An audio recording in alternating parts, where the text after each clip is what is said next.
This is KUGAN CASSIUS for IFL TV in association with MTK Global. Delighted to be joined by a very bronze-looking Eddie Hearn. I know you've been travelling around, making deals and whatever else. It's been a fruitful month. Good to see you, son. Are you still moaning? About what? Well, because you had a little moment, you threw your toys out the pram a little bit, didn't you? Like, oh, we're not friends anymore, mate. Oh, not got time for IFL anymore. 19 days. Get this one, yeah? 19 what about days. this one? What about this one? When I done a Ack and Barak interview and you piped up, oh, see, you done an Ack and Barak interview, ain't got time for the IFL interview. Oh. I didn't really say that. You were throwing your toys out the pram. You did. No, all good, mate. Ready to go. I mean, look, we finished last year, didn't we? With a howling schedule. AJ, 1,000 people back. Canelo Smith, 12,000 people back. And I really felt that we'd go into this year, you know, getting back to normal. And we've just gone 10 steps back. No boxing in January. I didn't feel like that was a bad decision for the board. I get it. But I think they really had to come back with boxing in February. You know, the government allowed elite sport and we've got to crack on. So we've cracked on. And I wanted to come back with shows, almost like a fight camp feel. You know, I know we're not outdoors in the garden, but, you know, that same kind of feel of, you know, deep cards and as many 50-50 fights on the undercard as we can, etc. And I think we've got a cracking schedule. I think we've probably got the best schedule that we've started a year for many years. February the 13th, IBF World Champion Josh Warrington out of the ring for, I think, about 15 months now. Fights Maurizio Lara. Zelfa Barrett against Kiko Martinez. Great fight. Big step up for Zelfa Barrett. On that card, Reece Mould against Lee Wood for the British featherweight title. On that card, Dalton Smith against Lee Appleyard. Big step up for him. Great fight for him. Shannon Courtney on that card. Hopey Price on that card. So that's the first one. And do you want to talk individually about them? Or no, I know we've got time. We've not got loads of time, so we're going to try and condense all this information we're getting. Can you just clarify the Warrington-Kanzu situation? And obviously I know you've spoken about it, but tell us why. Yeah, it's frustrating. I mean, look, the deal with Kanzu was he wanted crowds to return. So originally this fight was due for Headingley. Then we were going to do it in Leeds, and then obviously having AJ back with 1,000 people, his whole deal was set up around, you know, X amount of fans, and more importantly, he wanted fans in the arena. And Robert Diaz and myself have been working really hard to close that fight out. And we basically, Kanzu said, could we not just wait till April or May when we got more chance of getting fans? And obviously travelling over from China for the fight, everything became a little bit difficult. We started to run out of time. We also have the Kid Galahad situation as well, which, you know, it's a mess, to be honest with you. The whole thing's a mess, and we're looking after Kid Galahad to make sure he's treated fairly. Josh Warrington's got to try and find the big fight. And I think for Josh, if he comes through Lara, he'll move very quickly into a fight with Kanzu, or maybe even Gary Russell, that we're in negotiations with as well. So it's just dealing with all the dynamics, but most importantly, it was a case of getting Josh out. He hasn't boxed for 15 months. So it's going to be weird for him, boxing behind closed doors, but he needs to get out and he needs to be thrown in that big fight because he wants that defining night. You know, he wants to become Ring Magazine champion. And of course, you know, it's going to be difficult for him, like I said, behind closed doors. He's got to look good against Lara and then go straight into that kind of fight.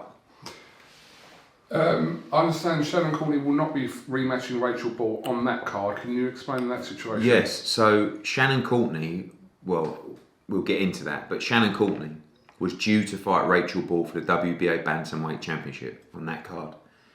Rachel Ball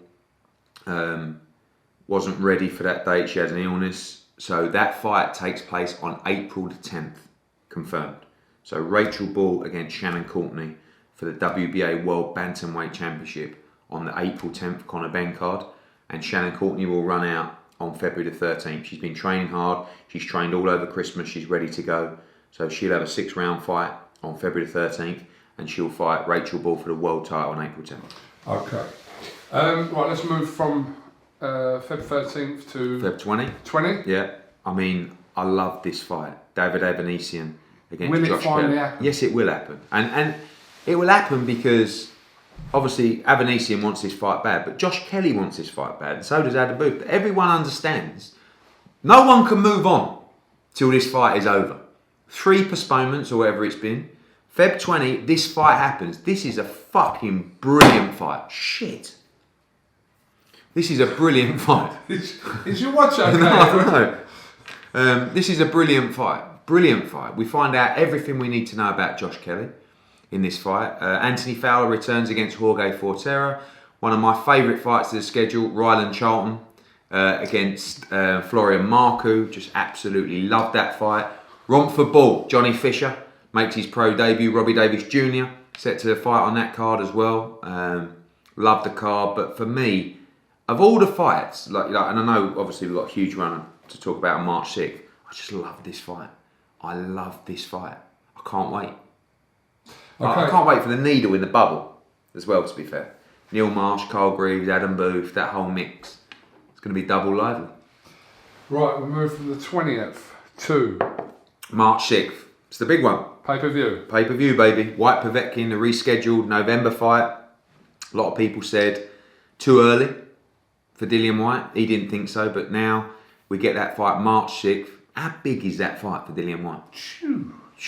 Was that a cross between huge and cheese? Yes. So it was a huge.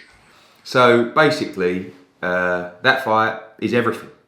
It's the biggest fight announced so far, 2021. How is Povetkin's health situation? Good. He's in camp. They wouldn't. That's why they wanted to have that bigger break. They're not. They have to win this fight themselves. So they're not going to go into a fight ill prepared. So Povetkin ready to fight. Dillian Whyte more than ready to fight. Dillian Whyte must win. Must win. I mean, it's like a defeat for him in that fight is horrendous for his world championship dreams. It's massive, that fight. You imagine just a couple of minutes before that first bell, everyone is going to be absolutely shitting themselves, me included. But Dillian's got the bit between his teeth. He's ready for this fight, and I believe he's going to win the fight. Who else will feature on that card? So there's two championship fights still to be announced. We've already confirmed Ted Cheeseman against JJ Metcalf. Great fight. Brilliant fight. British light middleweight championship. Fabio Wardley will step up against Eric Molina on that card. Good heavyweight fight. One really big fight to be added and another championship fight. And Campbell Hatton will make his pro debut. No pressure, son. On Whyte-Povetkin. That's going to be the date for his pro debut. And I can't wait. Like I said, absolutely all or nothing for Dillian Whyte March 6th. You've made some comments that if Touchwood Dillian comes through that rematch with Povetkin, you want him to face Deontay Wilder. I just love the fight. I mean, look, Dillian wants to get back in a mandatory position and force a shot at the world title. We all know, we're trying to do Fury against AJ. I just love Dillian against Wilder, don't you? I just think it's brilliant. Yeah. I mean, one, it's a great fight. Two, the build-up will be mental. But for many years, Dillian Whyte was calling out Deontay Wilder, and obviously Wilder lost. Now he's calling Dillian Whyte out. Forget about now you want me and now then you didn't. Fuck that. Excuse my language. Make the fight, But let's just get one thing right. Dillian Whyte just got knocked out against Alexander Povetkin. He's got to rematch him first. But if he can win, and I believe he will, I think there's some massive fights out there, and I just love Wilder-Whyte. I do. Right, moving on from March the 6th to March 20, Lawrence Akoli will fight Krzysztof Glowacki for the WBO World Cruiserweight Championship. Massive opportunity for Lawrence this time. He'll headline a card, looked fantastic last time out against Jaszewski. Chantel Cameron will face her mandatory Melissa Hernandez in a defence of her WBC World title. Chris Billum-Smith will fight Dion Juma for the British Cruiserweight title. Great fight. Also on that card, lost me marbles. Also on that card, Joe Cordina will return. How can I forget the Welsh Wizard? He'll be returning on that card as well. Ramla Ali will be on that card as well. It's all coming back to me now, son. A couple of weeks off, but you're all right. It's all still there. Still sharp as they come, son. Sharp as they come. And yeah, can't wait. I just think Akoli Glowacki is a great fight. For any Brit to become a world champion. And let's have it right. I know that people moan about vacant world title fights. That's a proper vacant world title fight. If he beats Glowacki, you can't moan about him deservedly world champion. And I believe he punches harder than any cruiserweight out there. I believe he's so dangerous. Shane McGuigan's done a great job. He's getting better and better, Lawrence. And I believe he's going to become world champion on March 20. From March 20 to April 10, Conor Benn against Samuel Vargas. Great fight. Great fight. Conor's wanted that fight for about 12 months now. Obviously, remember, Vargas fighting Amir Khan, good fights with Collazo, fought Virgil Ortiz. He's a tough fight. I mean, Formella came and survived a little bit, but this guy's going to come to fight. It's going to be a firefight. Big statement for Conor Benn. 2 World Championship fights on that undercard. Savannah Marshall will defend her World Middleweight Championship, and Shannon Courtney will fight Rachel Ball for the WBA World Bantamweight Championship. Felix Cash and Cash Farouk also returning to that card as well. There's probably saying that I've missed out on some cards. Sorry if I have. And yeah, it's another big show. Big opportunity for Conor Benn, of course. Everyone talking about Conor Benn facing Josh Kelly, and obviously if they both get through those challenges, that's something we'd love to do. What's the situation regarding Felix Cash and Denzel Bentley? So Felix Cash, we've contacted the board the other day and said, can you hurry up with this? We want to get the purse bid underway for that fight. So you're playing up for that fight? 100%. Yeah. Great fight. Yeah. Denzel Bentley's a good fighter. Felix Cash is, we back him to win that fight. We're also in talks for him to fight Signani for the European Middleweight Championship. So we'll see what happens, but we're all up for the Denzel Bentley fight. I think it's a great fight. So 10th of April. Yeah, and then we go into the end of April, which we haven't announced yet. Katie Taylor will return towards the end of April. Lorraine Richards for the Europeans. Loads to add. So this is your initial schedule, which is April 10. Yeah, 5 shows in the UK between Feb 13 and April 10. Have some of that. Okay. Where will these shows take place? I've not got a clue. I don't know. I mean, Wembley is a possibility? Yeah, Wembley, a few other venues as well. I think that it makes sense to stage it all under one roof. I talked to Dylan the other day, and he really wants fans back for his fight with Povetkin. So, we may take that one on the road, but it's likely we'll build a residency. Could be back at Wembley, and we'll announce that. What was it? Because it's easy for you, isn't it? Oh, it's easy for me. It's an hour and a half away from Oh, you. terrible. Ooh. You just made it sound like it was on my doorstep, but it is. So we'll be putting that together over the next week, just finalising stuff now, and we'll make sure the board are happy because they've also taken a leap of faith to be doing these shows. Despite the board obviously giving the green light for boxing to resume in February, do you have any concerns going into this next phase of boxing, Eddie? About what? Just about everything, like the whole, just being in a pandemic situation with No, COVID. I mean, you've been part of our bubbles. I think they're the best bubbles in boxing. The safety of our staff, the safety of our fighters is paramount. We'll keep talking to the board. The one thing to consider, when you look at a location of a fight in this pandemic is one, are you able to get the best care for a fighter in a result of an injury or a fighter that needs urgent medical attention? And are you putting unnecessary strain on the NHS if in a specific area? So there's a list of areas that the board would probably prefer us to go. We'll listen to them. We'll make sure that the facilities, the care, the medical attention for the fighters is second to none. We'll make sure that we can, help wherever we can with the NHS, but elite sport must continue and boxing must continue. And we can't afford to not continue because the sport will suffer. So, like I said, I think this is the best schedule. We've never put a schedule like this together, announce five shows straight off the bat. It's always, this is our first show and this comes next. So we have, and by the way, it's going to be an absolute nightmare. I mean, when you talk about concerns, I don't really have those concerns. What I'm concerned about is tomorrow a fight falls through, next day another one, and then you're replacing it. I'm saying to fighters right now, stay ready. Fighters, you will get opportunities in this pandemic if you are ready.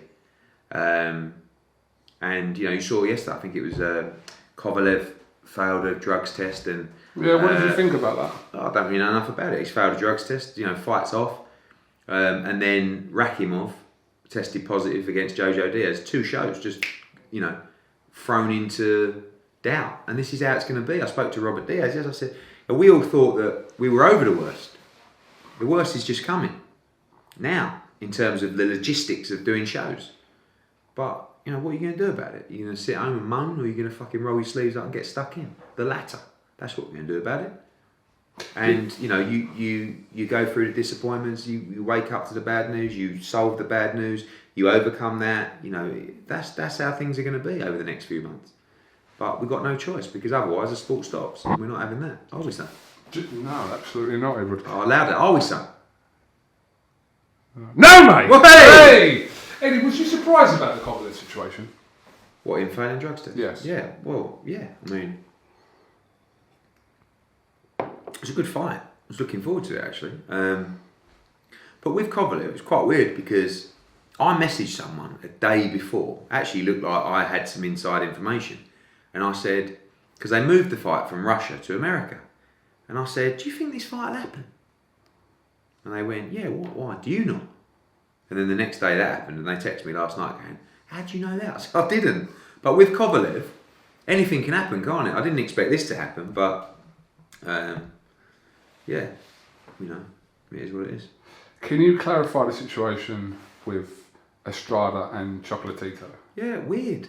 Is there a situation? There is no situation. Okay. I mean, someone, I think it was the trainer of Estrada said that he's heard that Chocolatito wants to delay the fight. So all of a sudden, I mean, that fight is so horny for hardcore fans. Do you know that, don't you? Like this fight is like the ultimate. All of a sudden, I've gone on my Twitter. You arsehole, Hearn. You've announced a fight without both guys have signed contracts for this fight. You know, it's already in their agreement. When we announce a fight, we don't just go, yeah, just announce it on March 13th, and we'll speak to the fighters later. We spoke to the fighters' teams, their promoters, their managers. Everything's done. So I'm getting these messages.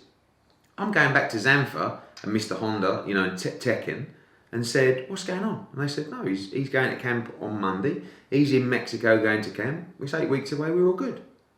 So they're both in camp. March 13th. We're actually finalising the venue, which looks like Texas. Yeah, so all good. Okay, Eddie, Bob Arum has made some comments this week talking about the Joshua Fury fight, saying that talks are progressing very well and that also a location has been secured. Can you make any comment on this, please? I mean, the first bit's right. Talks are going great, you know, and I expect a deal to be reached in the coming weeks. Certainly no location is secured, but is there a front runner? There's been multiple offers. We haven't got too deep into that yet because we want to get the deal done. I don't want to go and start approaching venues when we don't have a deal in place with the fighters. So, you know, what we'll do is we'll make sure the fighters are happy with the terms. Oh shit, I've done it again. And then we go to the venues and look at finalising the deal. So, you know, there's been some significant offers. There's been some huge interest. But it's still in play. Singapore? Yep. There's been approach from there as well. Saudi, obviously. Yeah. Qatar. Dubai? Yep. Okay. China. Place in Eastern Europe. UK? A couple of Australia. UK? No, because I mean, we're going to need 100,000 at Wembley to even consider that. What, in May? I mean, do you want to back that? Can you just no. bankroll that gate just in case that don't happen for me, please? So, yeah, I just think we've got to get this fight made. Most importantly, you know, not that I don't care about Fury, but I want to make sure AJ's happy with everything, and then we'll go to the market with Bob. We'll speak to the relevant parties who want to make the relevant bids for this fight, this mega fight, and then we'll collectively make a decision about what's best for the fighters. But the part about them potentially earning up to 100 million each, is that accurate? Yeah, I think that's possible, yeah. Yeah. I mean, look, a lot, you know, when you do a fight like that, it's dependent on the site fee and, of course, the pay-per-view revenue. It's the biggest fight in boxing. It could be the biggest fight of all time. I mean, that's the size of this fight you're talking about. It's the ultimate. When Bob makes comments like talks are progressing well and etc. What can you tell us a little bit about what those talks are at this stage? Generally finalising contracts. You know, going through all the outstanding points. Solving any stumbling blocks. It's difficult because I just did an interview with Sky and it's like I don't really want to talk about it because everyone gets bored about it. I think if you over talk something, people get bored with saying it's close or it's close. But everyone wants to talk about it. So it's difficult because unless you just say I'm not talking about it, which is not our job really. But you say the same things all the time. It's progressing. When it's done, we'll let you know. you keep saying it's progressing, but yeah, because it is. I'm being asked about it. So all I can tell you is we're moving in the right direction, and hopefully, and I believe, we will get it done. I found it a little bit concerning that you labelled it as a 90% chance that this fight happens. But it's a funny amount. Well, I don't know Tyson Fury. You know, I don't. But when someone says to you, that question comes in all the time. What percentage? I don't know. Out of 10. I know, but so I thought 90's, pretty good, isn't it? I mean, what if it's 90? Bob said 95. Well, I'll go at 95 if that makes everyone happy. You go 95. But you just don't. Listen, Tyson Fury might wake up tomorrow and say, I'm not doing it, or I'm injured, or I retire, or I don't. I don't have a relationship with Tyson Fury. I don't know what he's thinking. The vibe I'm getting is he wants to fight. I know AJ does. So, but again, it comes down to AJ is the boss. He has to be happy in this situation, which so far he is. Then we go out, we have to finalise the venue, make both. Tyson's got to be happy, AJ's got to be happy, and then we move forward. So I can't tell you yet. It's never 100% done till the geezer's about to go seconds out, wallop. Well, no, ding. Wallop. Seconds out, wallop. Eddie, in an ideal situation for you, when do you want a contract signed by? 2 weeks, a month? Yeah, I mean, same question. What percentage you've chopped? No, but I don't know. I mean, I want it signed today. Yes, I know, but realistically, within 4 weeks. Within 4 weeks, I'll give myself a nice buffer. But I don't know, mate. I mean, there'll be drafting going back this week, next week, and everyone's ready to move forward and go to market, really. Has it been spoken about whose name leads this fight? Not yet, actually.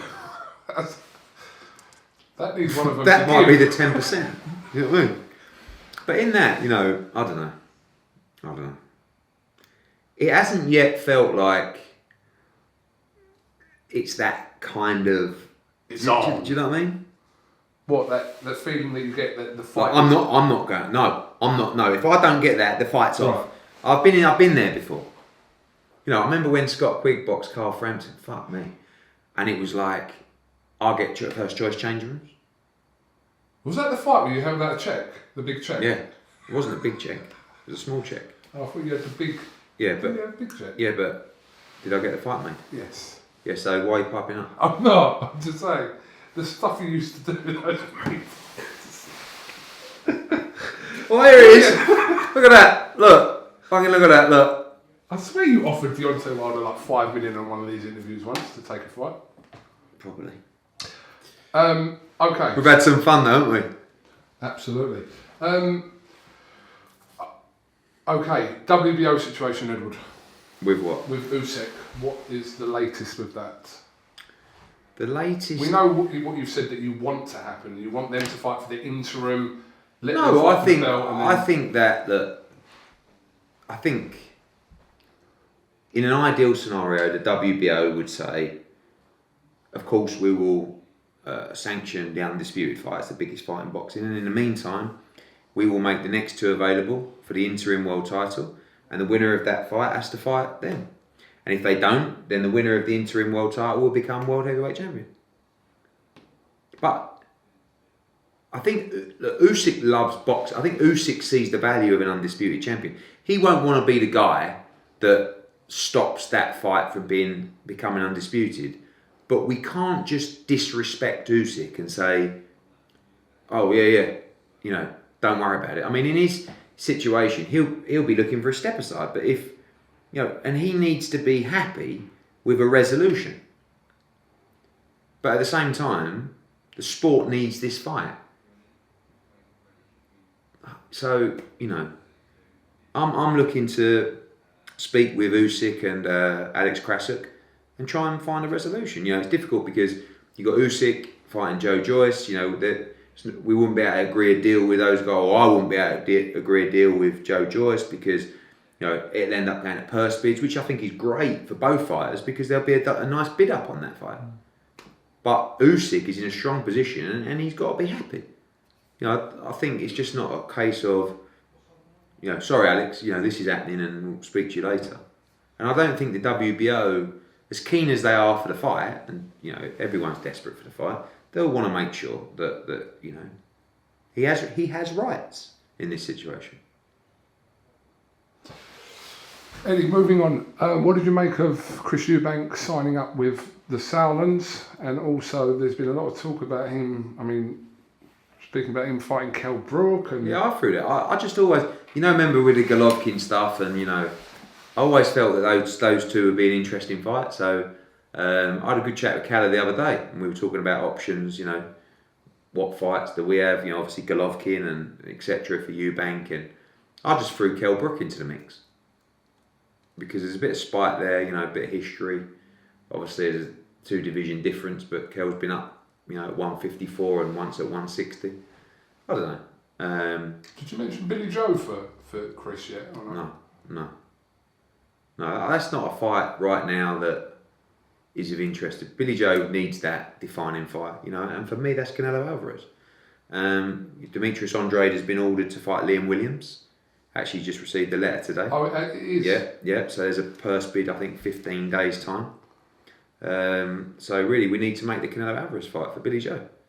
So that's are what you, we're trying with to that situation, with the WBO calling that, you've kind of put Saunders Andrade on the back burner for the... Yeah. I mean, you know, they've made their order for that fight, and I believe I can deliver the Canelo Alvarez Billy Joe Saunders fight. But Billy's got, you know, same thing. Billy's got to be happy, and unfortunately, we're in a moment right now where there isn't a bumper gate in Vegas, you know, on the line. So you've got Canelo Alvarez, or you know, other fighters might take less money, and some might not be willing to take less money, and etc. But you know, for me, this is Billy's chance now to do what he's always said. You know, he believes he can beat Canelo Alvarez, and I believe we can make that fight for Cinco de Mayo. But Bill's got to be happy, and you know, until Billy's happy with the deal for that fight, it won't happen. But I hope we can get to a point where he's happy, because he believes he can win a fight, and that's his moment to try and achieve greatness. So that's the conversations with him and MTK to say, let's try and make that fight for Cinco de Mayo. What percentage are you confident? It's there. That fight, that opportunity is there for Billy. Is he the front runner for Canelo right now? Yeah, you know, you've got Yildirim obviously in a couple of weeks. I mean, it's 5 weeks away. So Billy, that fight is there for Billy Joe. I think we have an opportunity to get that fight over the line. But again, Bill's got to be happy. Everyone's got to be happy with the deal, and you know, talks are ongoing. Right, I'm going to try and wrap these next few questions. Eddie, Kell Brook and Amir Khan, any movement on this? No. I mean, it's only an interview that Amir gave, and but Kell's come back on TalkSport and said, "Yeah, he'd do let's it. go champ, of course. I mean, look, the problem is when there was millions in that fight, I couldn't make it. Now there's a third of what was once in the fight. How do you make it now? So I said to Amir, let's meet up when you get back. You know, I'd look at it. I mean, I still like it. I love the build up. It's intriguing. So we'll see. I'm not going to ask you what percent. What percentage? 10 years. Well, not 10 years, 6 years. 20%. 20%? That's what you're giving me on this? Yeah. Cool. Well, we'll take it. Have you spoke to Kell Brook? I just texted him the other day. Nothing major. I spoke to him after his fight with Crawford and just messaged him the other day. You know, a little update. Okay. Devin Haney situation regarding Garcia. Listen, the WBC are going to order the fight between Devin Haney and Ryan Garcia. I want to make that fight. The Zone want to make that fight. Listen, if he fights Tank, I understand that's a big fight as well, so I wouldn't knock him for that, of course. But if he doesn't fight Tank, he should be fighting Devin Haney. And you know, if we can't get that fight, I'd love to make Haney against Teofimo Lopez. Liam Smith, anything in the pipeline for Liam? Just trying to work out the Jesse Vargas fight. You know, difficult at the moment to make fights like that. But you know, maybe looking to get Jesse Vargas and Liam Smith out separately in the next sort of 6 to 8 weeks, and then make that fight in the summer. It's still a fight I'd love to see. Anything for Callum Johnson out there at the moment? No, I haven't spoke to Joe. Never come back to me since the sort of back and forwards. So, you know, I saw Callum Johnson say he wants a run out. I offered him a run out in November, and then a championship fight in February, and then another big fight in June. And since I've offered him that, he still hasn't boxed. So he should have taken it. And, you know, love to work with Callum Johnson still, but I'm making offers to fighters and it's difficult. And if you don't take your opportunity or a slot, it goes to the next person and they take it very quickly. Okay, well, I know you've got more important things to do. Absolutely. All right, I said it as a bit of a joke. Oh, it's a joke. Sorry, mate. No, none at all. Banter, mate. No, okay. I've just looked out there. There's loads of merchandise out there. Mm-hmm. What are you doing? A little comp? You want to do a comp? Little comp for a Little t-shirt or a hoodie? It's cold. Hoodie. 2 hoodies. 2 hoodies. Okay. Go on, you say it. What do they got to do?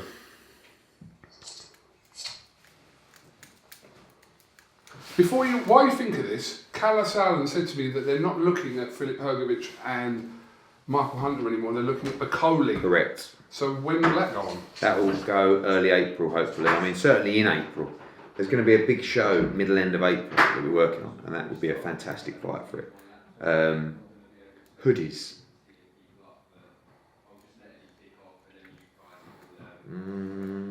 Okay. Lawrence Okoli turned his life around in a McDonald's in London. He was flipping burgers, and up on the big screen, he saw Anthony Joshua fighting for the Olympic gold, and he said, I'm going to change my life. What branch of McDonald's was it? Okay. That's a question for one hoodie. Okay. Do the other one, and then I'll tell them how they do it. Okay. Question 2.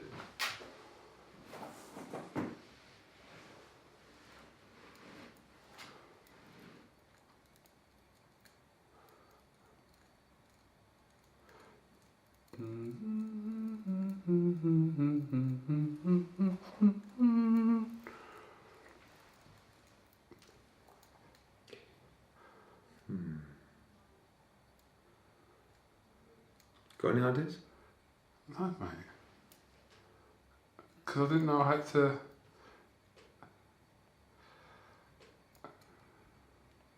Let's just give 2 away for the right answer. The first 2 answers that, yeah? Or do you want to do 2 separate questions? Someone might see that answer. Oh, for fuck's sake, mate. It's something personal to you, Eddie. Okay. A guessing game going on? Okay. Okay. Chocolatito against Estrada is likely to take place in Texas on March the 13th. In not a traditionally huge Texas town, but where am I considering that fight taking place? Within Texas? Yes. Okay. So, what you have to do is tag Eddie, tag myself, with the answer to one of the questions, and also hashtag it something. Go on, hashtag... Hashtag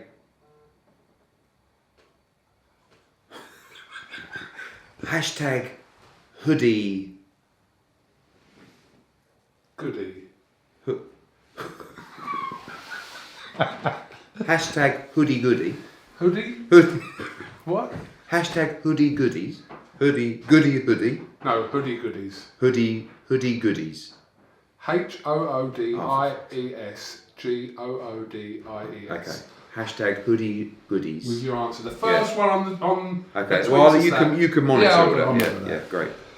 Right, Edward, thank you very much for talking to iFoot TV. Have you got anything else you'd like to add? No, I want to say we're back, 5 shows in the UK, massive US announcements coming soon as well. This is going to be a massive year. Fans, no fans, you're going to be joining us for all the action. Thank you for your support. Whatever you're doing, however you're feeling right now in 2021, get up, dress up and show the fuck up. Let's go.